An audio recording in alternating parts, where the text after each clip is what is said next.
Sup Shredders, my name is Logan aka Spiderhands and welcome to an SP Patrons video today that I'm making for BranSi0730 ZHANG or Brandon as part of their custom monthly music review.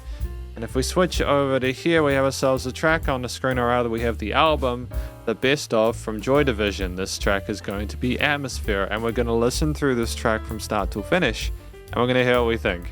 I think we've also got lyrics as well, so let's go.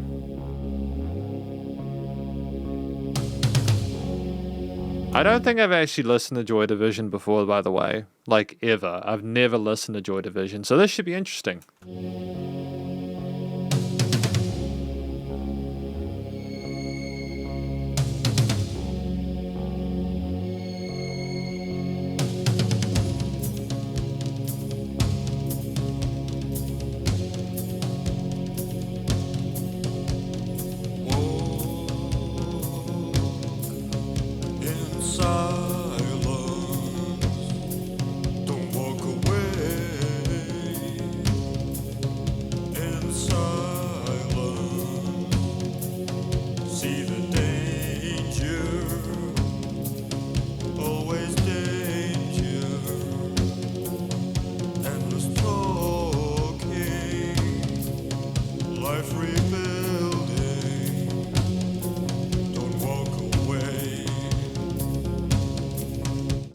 I'm not really sold on his vocals. That is potentially going to be a controversial statement, but at this point on my first listen to him, I think he's got a unique voice. Don't get me wrong. And I love lots of things about the track already, like the bass line or like the higher strings that emanate occasionally, or the drums that pan to the right a little bit and have really interesting tom increments. Yeah, we'll continue with it. It could just be the low point of his range.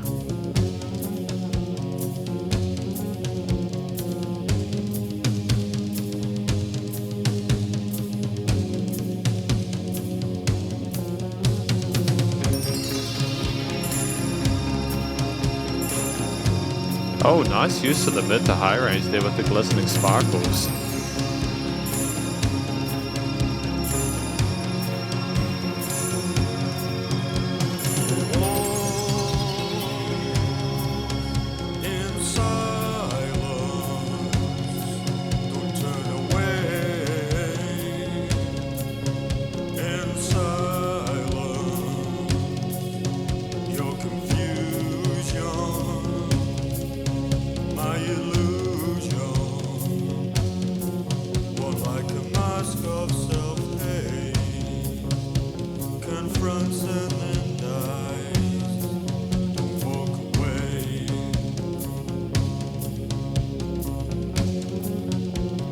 I mean, like, the vocal style sounds... The bass line is friendly with the way it continues to move down and up the fretboard. Beautiful since we had a right nice foil to what was going on vocally in the leads. You know, walk in silence, don't turn away and silence your confusion, my illusion, worn like a mask of self-hate.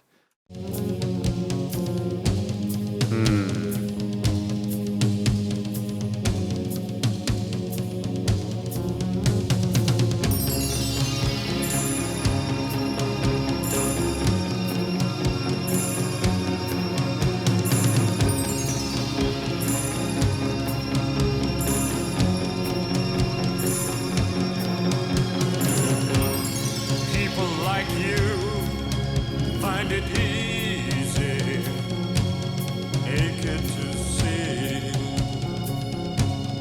walking on air, hunting by the rivers, through the streets, every corner, abandoned too soon, set down with due care, don't walk away. In silence, don't walk away. Is it deliberately vague with the vocals? Is it poetic?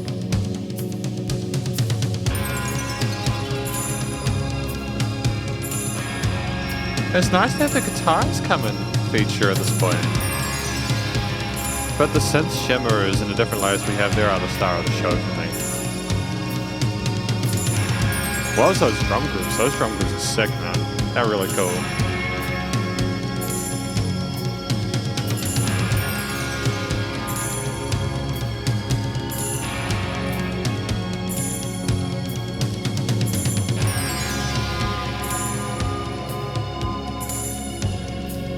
Coming down a little bit into the bell curve dynamically.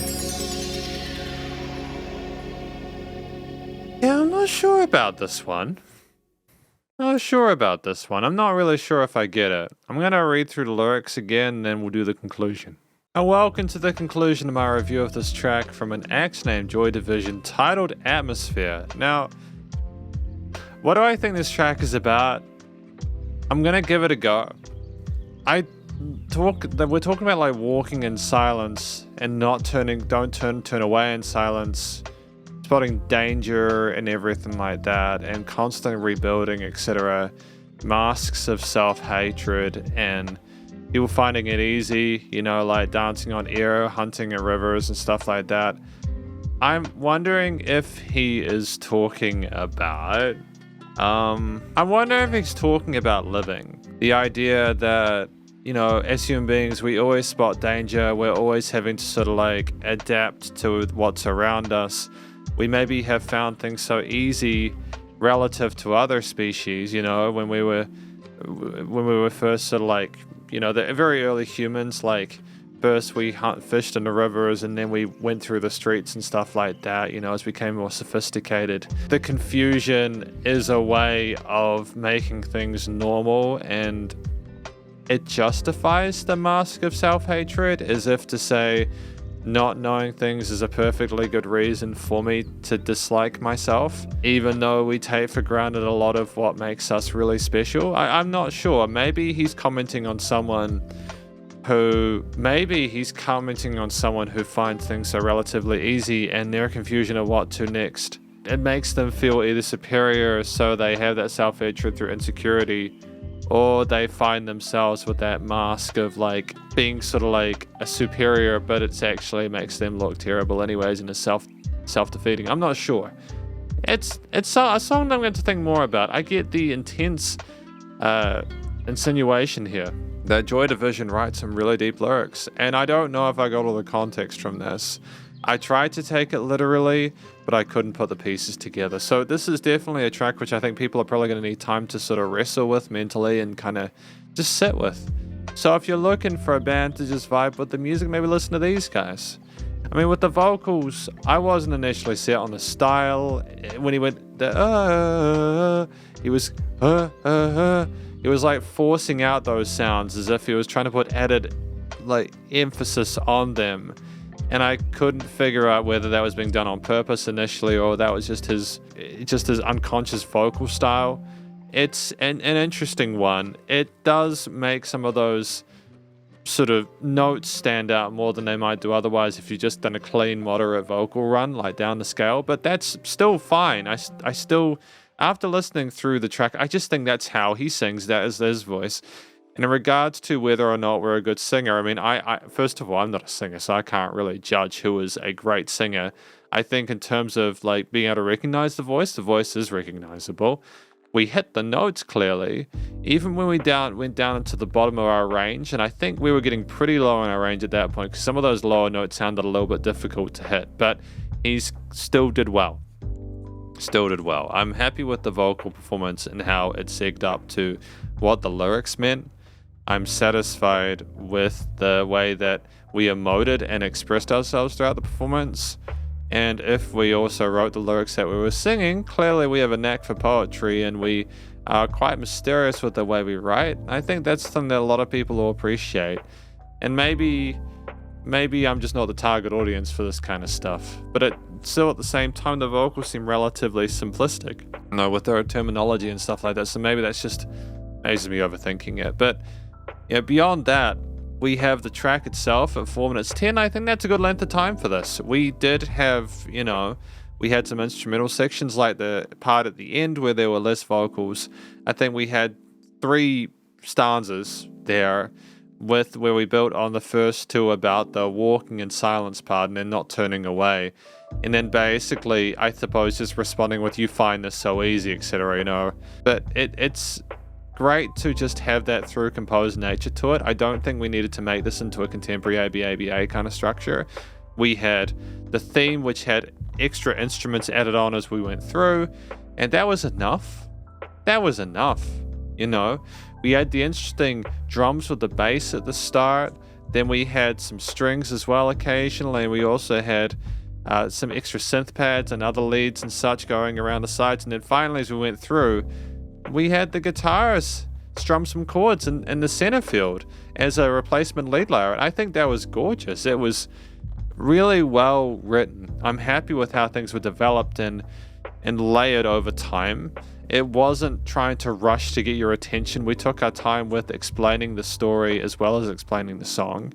And the theme at the start sounded kind of sad and kind of depressing, but as we went on, there was a weird beauty with a lot of the mid to high range elements that were included that helped to round it out in a way where I think that the story became more palatable and less dire because of that in a weird sense.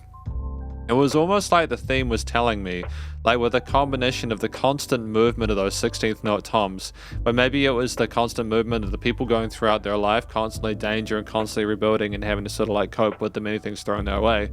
It made me think that because of that, as well as the bass line, that was a hell of a bass line. I'm really stoked with the low to mid range. We explored the fretboard really well and we were intricate with our phrasings there in lieu of a guitar line that would otherwise do that. It almost sounded magical with the synths and the strings and everything like that. I think the strings added a sense of grandiose, made it sound very grandiose.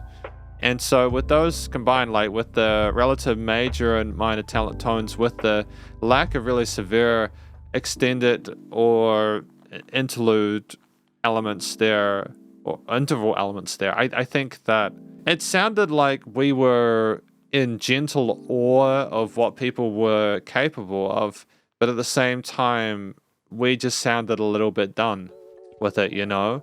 We were sad, we weren't having a great time, but we also could still appreciate what people were capable of and the beauty within that. That's what the theme sounded like to me. The instrumental outro was a masterstroke because it just allowed us to appreciate all the work that the rest of the musicians in the band were doing and made it seem like less of an ego project. Don't get me wrong, when I say less of an ego project, it's just whenever you have a singer in a band and they're telling a story from their own perspective, that's the implicit kind of thing, isn't it? Like, you're not talking about something from an outside perspective, it's a you and me kind of thing. So when I say that it's less of an ego project, it means that the song doesn't seem like it's all about the vocalist. They allow the rest of the band members to come in. I think that the theme is solid. It was really intricate and it evolved well as we went along. The studio recording, mixing and mastering was great, really solid. I'm happy with what we had going on there. I think that they articulated themselves well throughout. Absolutely no filler in regards to like the track itself, but also just the vocals are reasonably well. They were reasonably present in the mix. The drums were nice and punchy without being too over-processed. The bass line had a great balance to it in regards to EQ and compression, so it was sitting in a mix without overwhelming everything else. The synths and the keys or anything else we had there were in the mid to high ranges there, with the guitar coming in with a nice shimmer to the overdrive near the end with a bit of... It had a lot of it was very graceful, should I say, with those power chords that we were playing there. There was a nice balance across the frequency spectrum and things were nice and wide in the stereo field. There was dynamic range, things were not the same loudness all the time, and I'm always appreciative of that because it can be really boring if everything's the same loudness all the time, you know? And then finally, things were nice and loud without pumping, so the bus compression and limiting were handled well. I mean, effectively, this is my review of this track from an X-named Joy Division titled Atmosphere, and hopefully enjoyed it. If you did, please do go show us some love via their various social medias and a Spotify page, and stay cool and stay safe, and please remember to support your local musicians and artists at this point in time, as either help more than ever with all the crazy stuff going on, and I'll catch you in the next SB Patrons video. Spiderhands out.